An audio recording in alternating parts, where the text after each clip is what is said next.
That one quote, that's the chilling line at the very heart of this story. It's a story all about creative ambition, a pretty devastating betrayal, and the ghost of a dream that just never got to happen. Let's dig into what's behind those words. So where does this story even come from? Well, our source for this is laid out like a documentary novel. Think of it as a detailed breakdown of a psychological drama that unfolded inside a creative community. It's a narrative about sacrifice, about a summer that was stolen, and about a community festival that turned into a haunting memory. And to really get what's going on here, the source introduces this central and frankly kind of terrifying idea, the innocent monster. Now, this isn't your typical bad guy. No, this is someone who, according to the narrative, just sucks the life out of other people's projects, absorbs all their hard work, and does it with a smile, all while being protected by a huge group of loyal followers. You gotta keep this idea in your head because it is the key to everything that's about to happen. Now, this story, as it's told, doesn't start with some evil plan. No, it begins with an incredible amount of hope and a just monumental effort. For 2 whole months, one creator, Kanata, poured everything she had into a project. We're talking single-handedly clearing this huge virtual space. And she wasn't doing it for herself. The whole point was to build a shared space, a virtual school, where the entire community could get together for a cultural festival. It was a pure collaborative dream. So the source basically sets up this really stark contrast between the two main people in this story. On one side, you've got Kanata, who they call the angel. She's earnest, she's hardworking, she's building something for everybody. And on the other side, Sakura Miko, who is framed as the monster, someone who is driven by this constant need for approval, who the document claims survives by taking credit for other people's work. And this is where that dream starts to sour. Right when Kanata's vision was really starting to come together, the monster, according to this narrative, makes its move. And not with a roar, but with a smile. Okay, what is just wild about this timeline is the speed and the sheer audacity of it all. On July 18th, Miko just suddenly announces her own school project. Sound familiar? Then, the very next day, she supposedly starts building. Not on some random empty plot, but on land that was already prepped by another creator without even asking. And just like that, within weeks, the person who came up with the whole idea, Kanata, is pushed to the side. It was basically a creative blitz. So eventually, Kanata makes this public announcement, handing over control. But you gotta listen to the way she says it. Miko-senpai will be in a position like the main organizer. The source presents this as, not a happy handover, but more like a carefully worded surrender. A statement she had to make because of all the social pressure. And this brings up a huge question that the source really wants us to think about. Was Kanata just being respectful to a more senior colleague? Or was this a strategic retreat?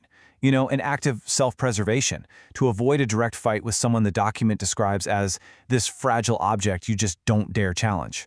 What would you even do in that situation? And get this, according to the document, when Miko did finally apologize for the whole project overlap thing, it was completely hollow. The words were there, yeah? But the text claims there was zero remorse, just this unspoken question hanging in the air. So I can take credit for this now, right? It's just a pure psychological power move. So, okay, the project was hijacked, but hey, with a new leader, it would get finished, right? Right? Well, this is where the story takes its next dark turn. The project wasn't just taken over, it was basically set up to fail. The document calls this a double betrayal. Miko's attention apparently starts to wander. She sees another creator, Sakura, who's planning a big event, and she decides to launch a nearly identical project right before Sakura's, which really seems like it was meant to steal the spotlight. And here's the kicker. While she's chasing this new thing, she completely abandons the school project she had just fought to take over. So now the school is just sitting there, half-built, a monument to a broken promise. And we get this heartbreaking quote from Kanata, just wondering what could have been. The source puts her quiet regret right up against the loud excuses from Miko's followers, who just kept saying their idol was simply too busy to finish what she started. So what happens to a dream when it's just left behind? Well, according to this narrative, it doesn't just fade away. It gets actively and brutally erased and replaced. Let's just walk through how this goes down. First, all talk about the cultural festival just vanishes. It's like it never happened. Then, Miko announces a totally new, way bigger event, a sports festival, with her, of course, right at the center. The old project is completely forgotten. And in a final tragic twist, Kanata, the original creator, is seen just dutifully helping out with this new thing, her own dream now a ghost. And that right there is the central image of this whole story. That physical, unfinished school becomes a symbol for the entire saga, a real, tangible reminder of a broken promise, a wasted community effort, and a dream left to haunt the very world it was supposed to make better. But this story isn't over. It actually jumps forward several years to deliver one final, chilling postscript. So, time passes.